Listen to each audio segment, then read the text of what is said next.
After my rebirth, I agreed to my husband's idea of an open marriage. When my parents pressed about having children, I'd shoulder all the blame, never exposing his desire to be child-free. Accidentally seeing him kiss his childhood friend goodbye while taking out the trash, I'd pretend not to notice, turning to go back upstairs. Finding his childhood friend's underwear beneath his pillow, I'd casually wash them, dry them, and fold them neatly. My friends called me a doormat, saying I was addicted to being a cuckold. His brothers all claimed I loved him, hopelessly so. Another time, returning home, I saw the chaotic scene in the master bedroom and considerately closed the door for him. I put on my headphones and started making dinner. When I turned around, he was standing at the doorway.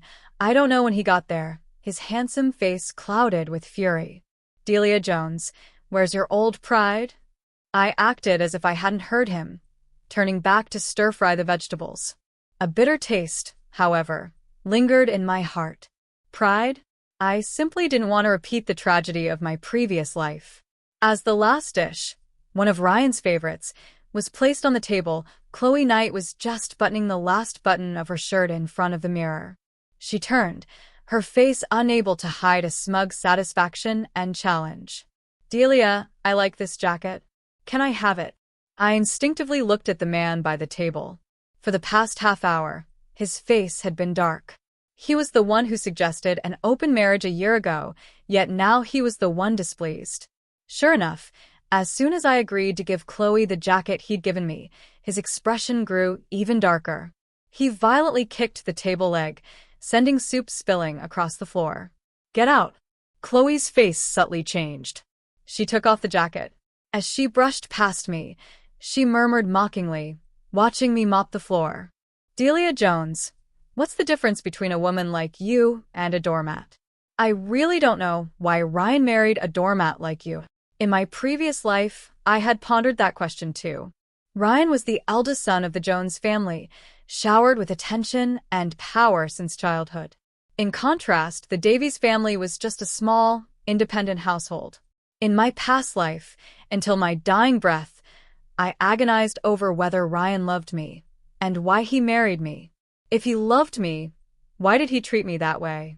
Having died once, I no longer agonized, nor did I care. He could do whatever he wanted, as long as the tragedy of the previous life wasn't repeated. The moment Khloe stepped out, Ryan swept all the dishes off the table. A soup bowl shattered by my feet, the hot liquid splashing onto my calf.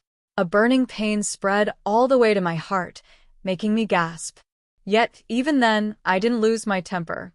I limped over to get a broom and started cleaning the floor. Behind me, Ryan roared. "Delia Jones, do you even see how pathetic you are right now? Where's your old pride? I know I wronged you, but you don't have to disgust me like this."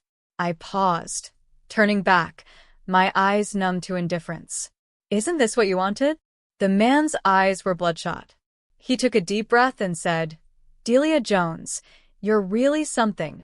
Fine, if you're so capable, then be a coward for the rest of your life." With that, he snatched his jacket and slammed the door behind him. I instinctively wanted to chase after him. But then I thought there was no need. Every time we argued, Ryan would confide in Khloe. In my previous life, I had witnessed him holding Khloe in his arms countless times. I would cry, become hysterical, and lash out. All I got in return was a powerful slap across the face. Khloe and I grew up together, best friends. "You have no right to hit her." I knelt, picking up the glass shards from the floor. My friend called, shouting angrily, "Delia Jones, when are you finally divorcing Ryan? Khloe has already openly announced it on her social media." I tapped to open the social media app. The first post was a photo of intertwined fingers. The wedding ring on the man's ring finger gleamed, pricking my eyeballs. I quietly watched for 2 seconds, then exited the photo and continued cleaning. Divorce? Impossible. Unless Ryan initiated it, I would never divorce him. In my previous life, I had already experienced the consequences of divorcing him. I didn't want to go through it again. Ryan didn't return all night, and I slept soundly. I woke on time, brewed some soup, and went to the hospital to visit my mother. In the hospital, my mother put down the soup bowl, looking towards the door for the third time. Delia, have you talked to Ryan about children? It's not me nagging, but Ryan is almost 30. It's time to have a child. I was peeling an apple. At her words, the knife slipped, and a drop of blood welled up on my fingertip. The sharp sting brought me back to reality, and I said, without blushing or a quickened heartbeat, Mom, I'm not in a hurry. Is it you who's not in a hurry? Or is it Ryan who doesn't want one? A mother knows her daughter best. My mother coughed excitedly, and the entire bed began to shake violently. Delia, tell me the truth. Are those photos online real? What's really going on between you and Ryan? I quickly pressed the call button for the nurse, swiftly helping my mother catch her breath. Before losing consciousness, my mother gripped my arm, gasping. Delia, if Ryan doesn't treat you well, how am I supposed to explain it to your father when I'm gone? The doctor arrived in time. After examination, it was just a brief fainting spell caused by extreme emotion. The doctor patted my shoulder. The patient's condition is improving day by day, don't worry. I forced a bitter smile. When I reached a secluded spot, the tears I had been holding back finally streamed down, as if they could melt the ground. My mother's convulsive state on the bed just now was so similar to how she was before she passed away in my previous life. In my previous life, after discovering Ryan and Khloe's ambiguous relationship, I insisted on a divorce. Under Ryan's coercion, I left with nothing. For my mother's health, I concealed these matters. I worked 8 part-time jobs daily to save up for my mother's medical expenses. When hungry, I ate steamed buns soaked in water. When thirsty, I drank tap water from public restrooms. In just 1 month, I lost 20 pounds. Several times, I almost got into a car accident while delivering goods due to low blood sugar. Just as I finally saved up $1 million, my mother suddenly had a heart attack and was rushed to the ER. It turned out my mother hadn't seen Ryan for too long and called him to check in. Unexpectedly, Khloe answered the phone. Not only did she reveal the truth about the divorce, but she also sent my mother photos of me working various jobs, groveling for medical expenses, along with high-definition and censored videos of her and Ryan. Watching the surveillance footage of my mother vomiting blood on the spot and convulsing, I felt a pain like a knife slicing through me. The doctors snatched my mother from the jaws of death, but also delivered devastating news. Within 3 days, I had to raise $1.5 million for the surgery. Otherwise, my mother's outcome would be unimaginable. I called former friends, bosses, relatives, pleading with them. Some stammered. Sorry, Delia, Mr. Jones said that anyone who dares to help you is making an enemy of the entire Jones family. Others immediately cursed me out. No money. Even if I had money, I wouldn't lend it to you. Don't call me again. If you drag me down, I'll never forgive you. I can save your mother, but on one condition. Marry me again. The moment my heart died, and I agreed to this condition, Ryan immediately arranged for the nation's top medical team to create a detailed treatment plan for my mother. He invited the world's most authoritative expert to perform her surgery. Just when I thought everything was ready and my mother would finally live a long life, on the day of the surgery, the expert suddenly disappeared. My mother had already been anesthetized, lying on the operating table, her life hanging by a thread. I called Ryan 99 times. All went unanswered. On the last call, he finally picked up. I was crouched on the floor, crying so hard I almost vomited. Ryan, where did you take the doctor? My mom is really fading fast. If she doesn't get surgery, she'll die. I'm begging you, save Mom. She's the only family I have left. After a long silence, Khloe's voice came from the other end of the line. Ryan, who are you talking to? My heart plummeted, all my pleas turning into a joke. Ryan immediately hung up.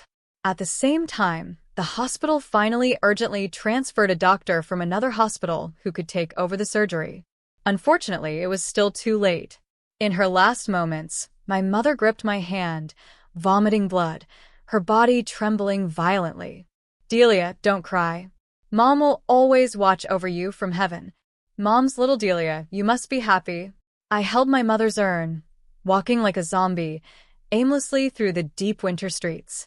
As I took a taxi to the cemetery, my phone pushed a trending news alert. Khloe Knight in car accident. Mr. Jones sheds tears of concern #. The string of words pricked my eyes like needles. I clicked into the page, staring intensely at the expert bandaging Khloe's arm.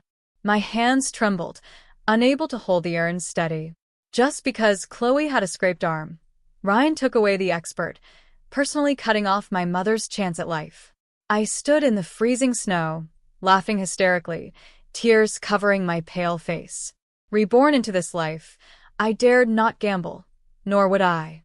In this life, all I wanted was for my mother to be safe and sound. Everything else was irrelevant. I slowly stood up, wiping away the tears welling in my eyes. Back in the hospital room, my mother had already woken up. I held her hand tightly, my face calm.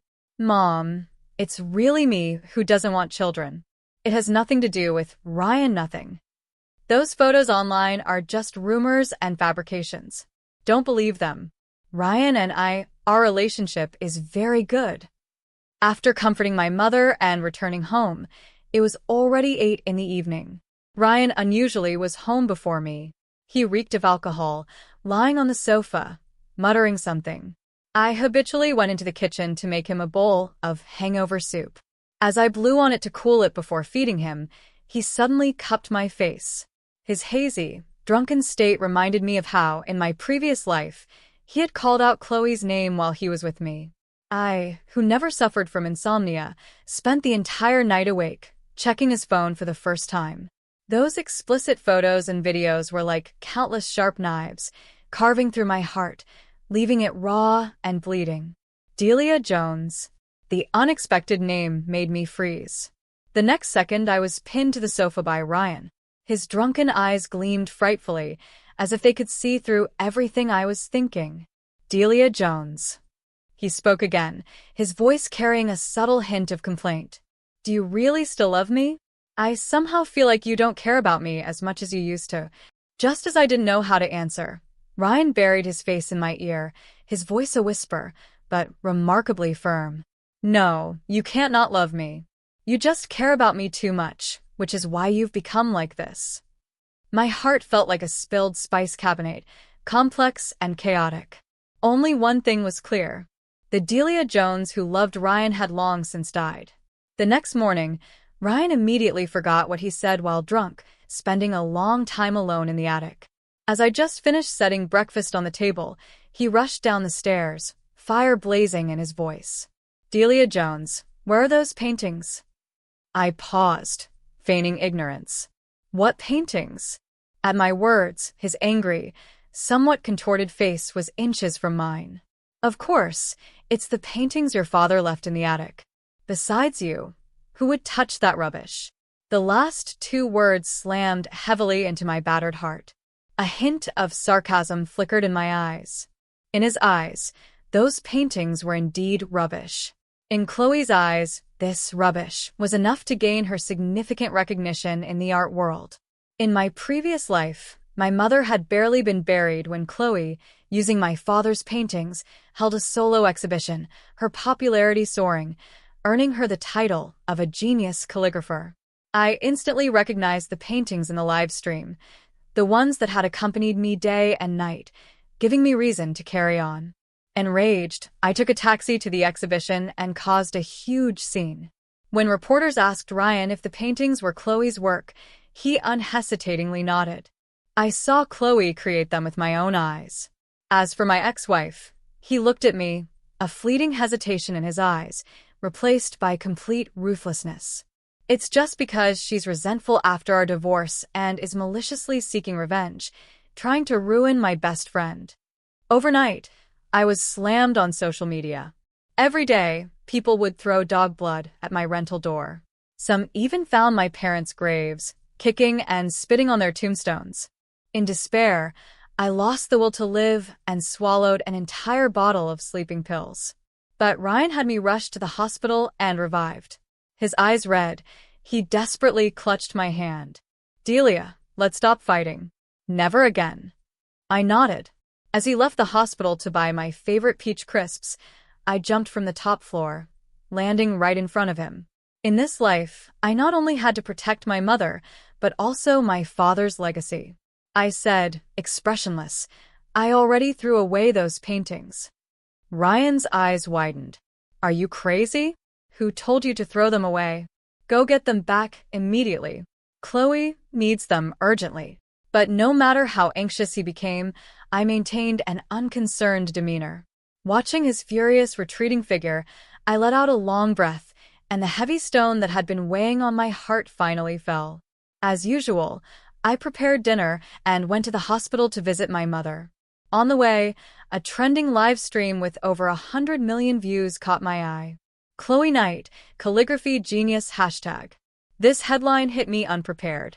I trembled as I clicked into the live stream.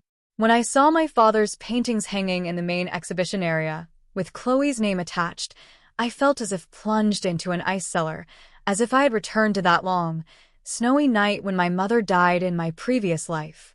I frantically called Ryan while rushing to the hospital. Pushing open the door, my mother lay peacefully in her hospital bed, knitting a hat for the child I would never have. Seeing my breathless face, my mother's expression subtly changed. What's wrong? Did something happen? I suppressed the fear and unease in my heart, forcing a terribly strained smile, and shook my head. I took my mother's phone and blocked or uninstalled all apps that could potentially expose her to news about my father's paintings. Only then did I feel relieved enough to push my mother for a stroll outside the hospital. Midway, I took a phone call. When I returned, my mother had suddenly disappeared. At the same time, a nurse's shriek echoed through the hospital lobby. Doctor, quick, help lift her. A patient here is vomiting blood and has collapsed. I pushed my way through the crowd, and a scene identical to my previous life crashed into my eyes. My mother was on the ground, limbs convulsing, vomiting blood. Above her head, Khloe's exhibition live stream played prominently. Mom. Outside the operating room, I knelt on the ground, my bloodied hands pressed together, pleading with death not to take my mother. After a long while, the doctor emerged from the operating room and shook his head. My condolences.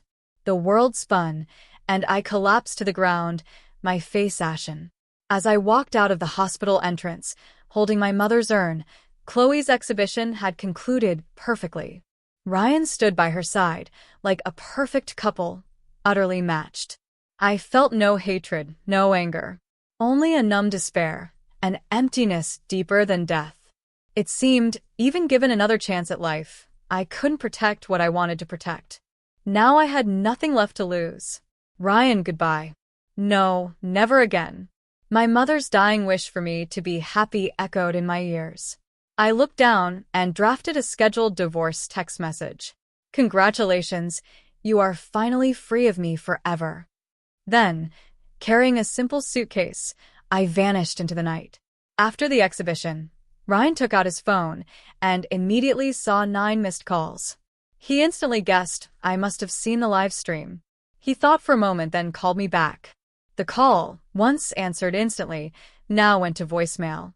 He was somewhat surprised, but didn't dwell on it. It wasn't until evening, when I still hadn't replied to his messages or calls, that he finally sensed something was seriously wrong. For the first time, he stood Khloe up and rushed home.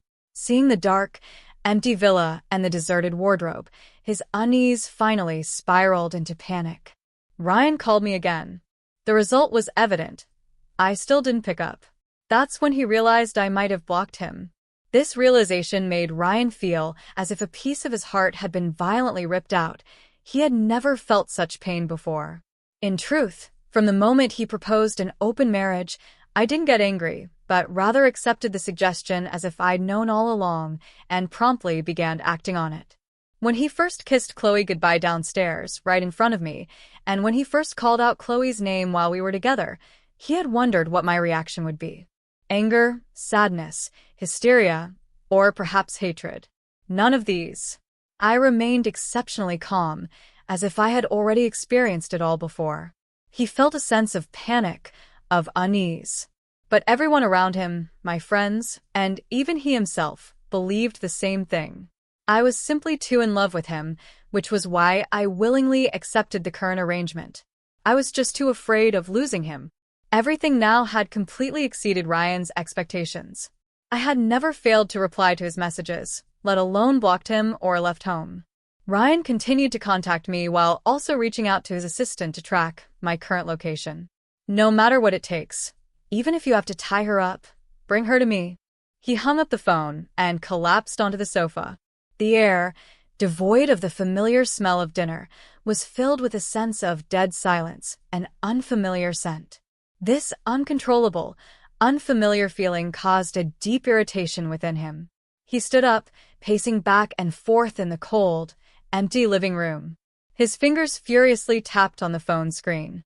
Delia Jones, I'm giving you 3 seconds. Reply to my message immediately. It's just taking your father's paintings. Why are you so petty, making such a fuss, and disappearing without a trace? If you're so capable, then never come back for the rest of your life. Don't let me see you again. If you dare not come back, I'll burn all those paintings, not a single one left. Let's see how you explain that to your father in heaven. The more words he typed, the deeper the hollowness in his heart became. Ryan hadn't sent me so many messages in a long time. We hadn't truly sat down and talked in a long time either. When we first got together, we were inseparable, wanting nothing more than to be intertwined. Now, under the same roof, we were more like strangers than strangers. Ryan couldn't help but scroll back through our chat history. He suddenly noticed that from the day he suggested an open marriage, our chat history was pitifully sparse. There were only my monthly messages asking for my mother's medical expenses. He scrolled to the end of those. Scrolling further up, my messages gradually increased every day. I'd ask if he'd eaten, if he was off work, if work was going well. Little stray cats and dogs, rainbows in the sky, soft clouds, all made me want to share them with him. By then, we had been married for 3 years. I was still full of fresh enthusiasm, loving him more each day than the last. Unbeknownst to me, his gaze towards me grew colder, the distance between us wider. He had already planned his infidelity and withdrawal. Scrolling further up, our chat history from when we first got together appeared. Ryan's messages and mine were neck and neck. Sometimes, if I was busy with something else and forgot to reply, he would get upset, sulking all day. But I never felt annoyed.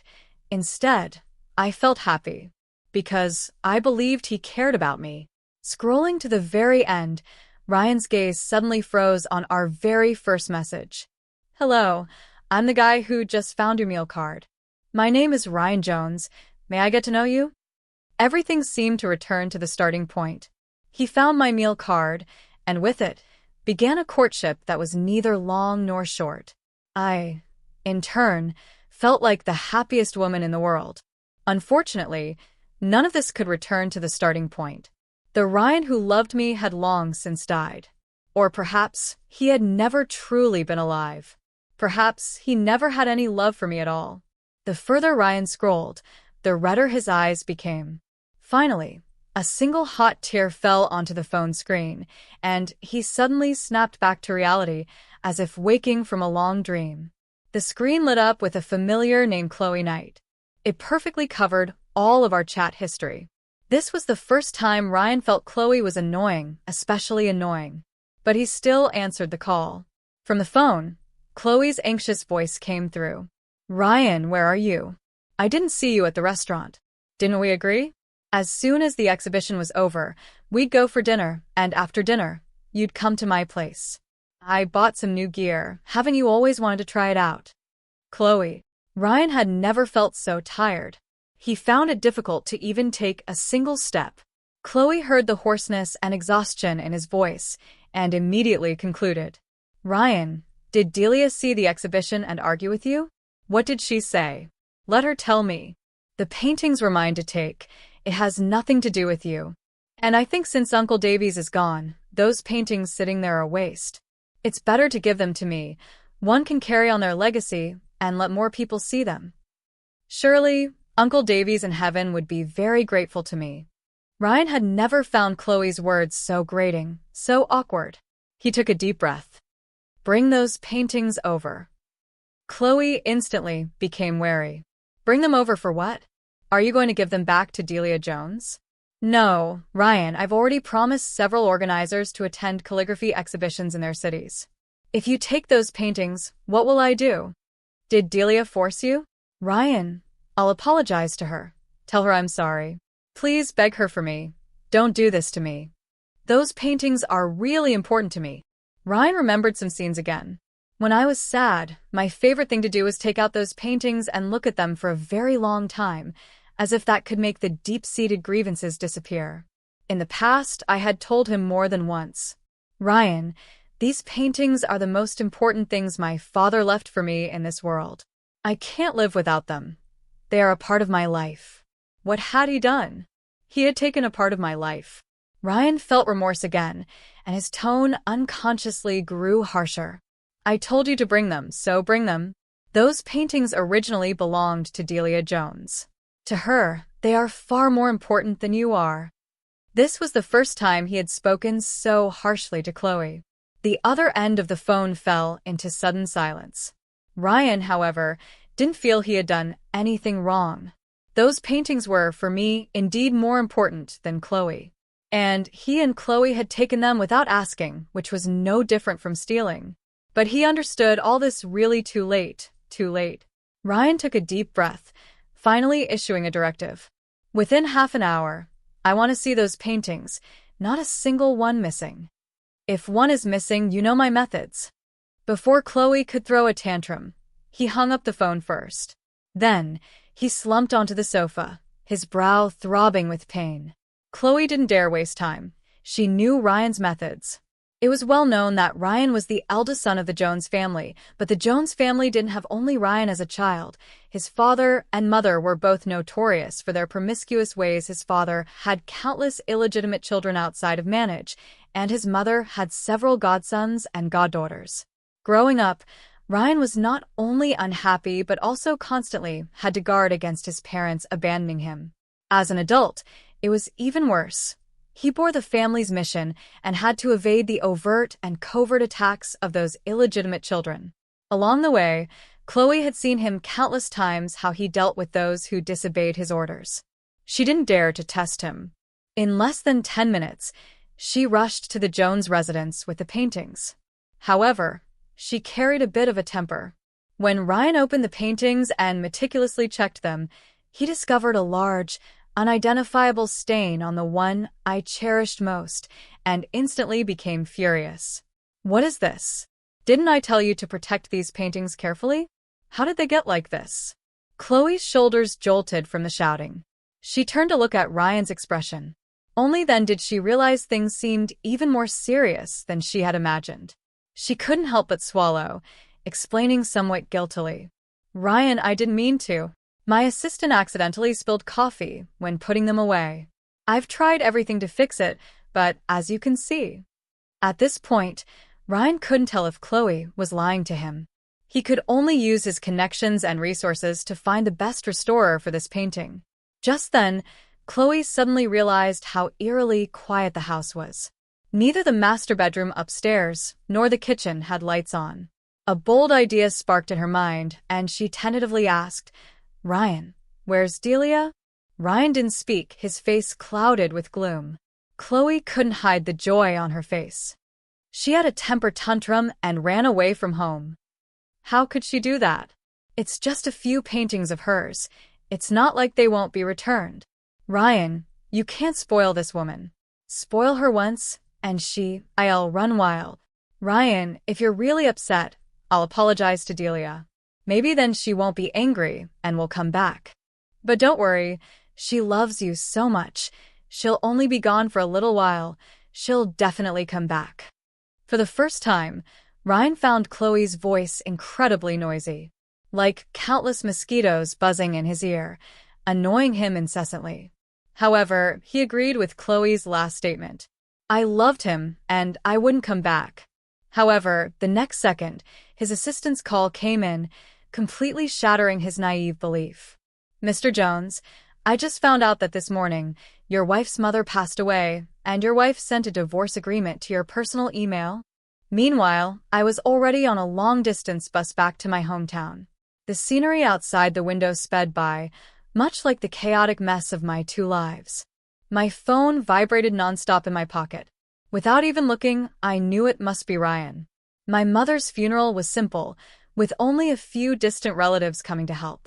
I held my mother's urn, burying her alongside my father.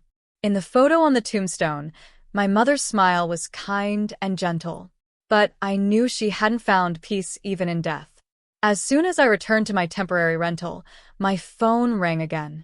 This time it was an unfamiliar number. I hesitated, then answered. The moment I connected, Ryan's crying suddenly burst through. "Delia, where are you?" I said nothing, merely holding the phone away from my ear. His crying no longer stirred even a ripple in me. "Delia, I'm sorry, I know I was wrong. Mom's death is my fault. I shouldn't have let Khloe take your paintings for the exhibition. I shouldn't have provoked her. It's all my fault." The man's voice grew more and more choked, filled with remorse. "I never knew those paintings were so important to you, and I never knew you cared so much about your mother. I'm an asshole, I'm not human. Curse me, hit me. As long as you can vent your anger, as long as you can come back." I remained silent. In my previous life, he was the same. In my most desperate moments, he had said similar things, but what happened in the end? Nothing but another betrayal and hurt. "Delia, say something, please don't ignore me, okay? I've broken up with Khloe. I've blocked all her contact information. I've found the best restorer, and I'll make sure they're restored to be exactly like before. Let's not get a divorce, okay? Let's start over. I'll live properly with you. We'll have a child.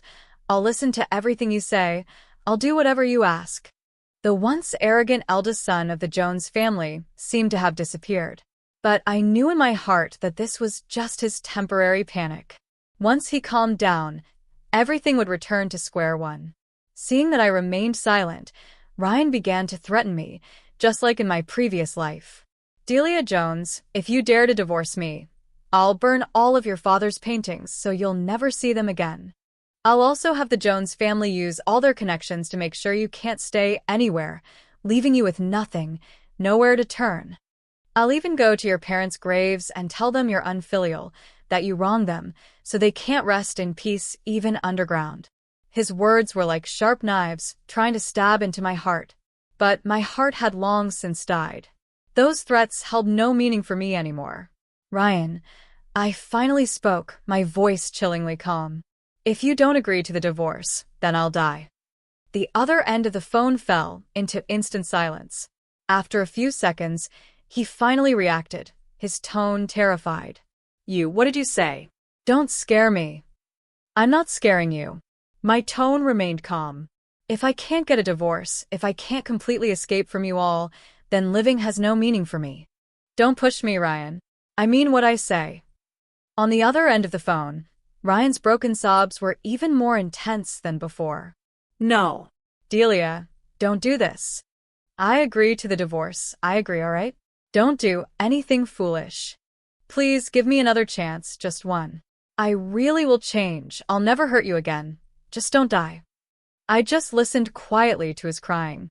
After a while, I softly pressed the hang-up button. The phone screen darkened, like my mood at this moment, without a trace of light. "Ryan, in this life, we are truly over." The next morning, I was woken by a knock at the door. Opening it, Ryan stood there, his hair disheveled, eyes swollen and red, streaks of tears on his face. He saw me as if I were a lifeline. He tried to step forward and hug me, but I sidestepped, avoiding him.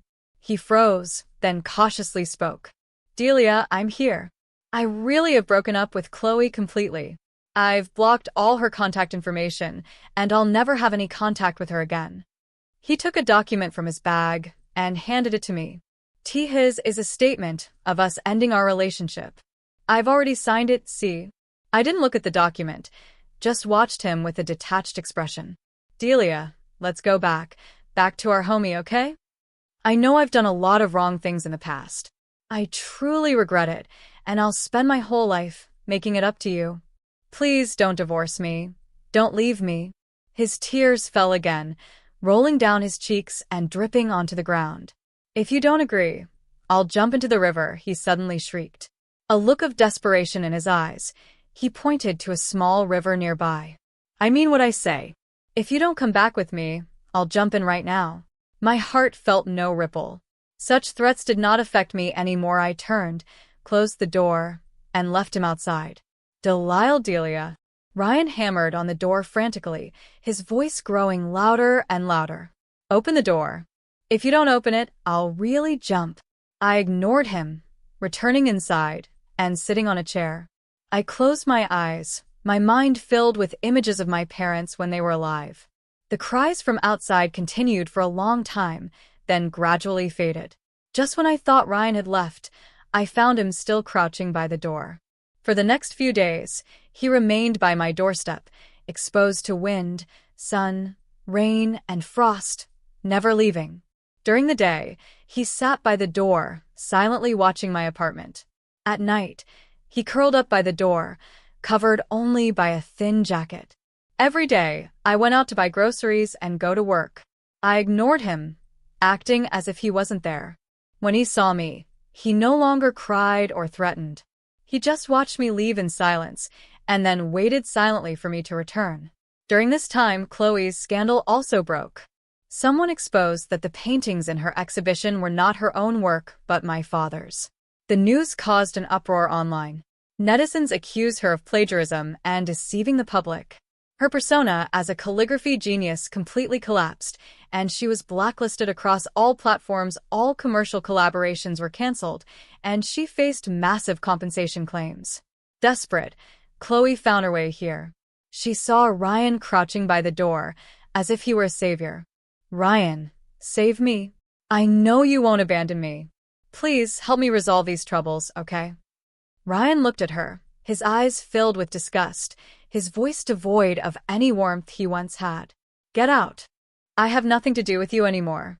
Don't come looking for me again, and don't disturb Delia's life." Khloe couldn't believe her ears. "Ryan, how can you do this to me? We're childhood friends. Have you forgotten our past feelings?" At her words, Ryan's eyes were full of remorse, and he said self-deprecatingly, "Past feelings? I was truly blind back then, to be friends with someone as selfish and unscrupulous as you. You caused Delia and me to divorce. And now you still dare to ask for my help? Get out. Disappear from my sight immediately." Khloe's face turned from green to pale. Seeing Ryan's resolute gaze, she finally knew she had no hope. She cast a sinister glance at me, then turned and left. As she departed, the hatred in her eyes was almost palpable. I knew she wouldn't give up easily. Sure enough, a few nights later, as I was walking home from work down a secluded alley, Khloe suddenly rushed out, a knife in her hand, her eyes wild with madness. "Delia Jones, it's all you. It's all because of you that I've become like this. I'm going to kill you," she shrieked, lunging at me. I instinctively recoiled, trying to dodge. But her speed was too great, the knife already almost touching me. Just then, a figure suddenly dashed forward, shielding me. Thud! The sound of a blade piercing flesh echoed clearly. I stared in shock at Ryan, who was in front of me. A knife was plunged into his back, blood instantly staining his clothes, dripping down the blade. I instinctively supported him, my hands trembling slightly. Khloe was also stunned, staring at the knife in her hand and the blood on Ryan's body, her eyes filled with panic. "I didn't mean to," she murmured, turning to flee. But after only a few steps, she was intercepted by the police who had just arrived. It turned out Ryan had been secretly following me, worried that something might happen to me. Unexpectedly, he had indeed saved my life. I held Ryan, his body growing weaker and weaker, yet his eyes were calm. Looking at me, he offered a pale smile. "Delia, I'm sorry. I couldn't love you well. If there's a next life, I'll definitely treat you well." The man's voice grew fainter and fainter. Finally, his head tilted, and he completely stopped breathing. I held his cold body. In my heart, there was no resentment, no sorrow, only the quiet peace of closure. Khloe Knight was sentenced to life imprisonment for intentional murder. After handling Ryan's funeral arrangements, I sent his ashes back to the Jones family. I quit my job and stayed in my hometown. I opened a small calligraphy and painting shop, selling some of my own works and helping others restore old ones.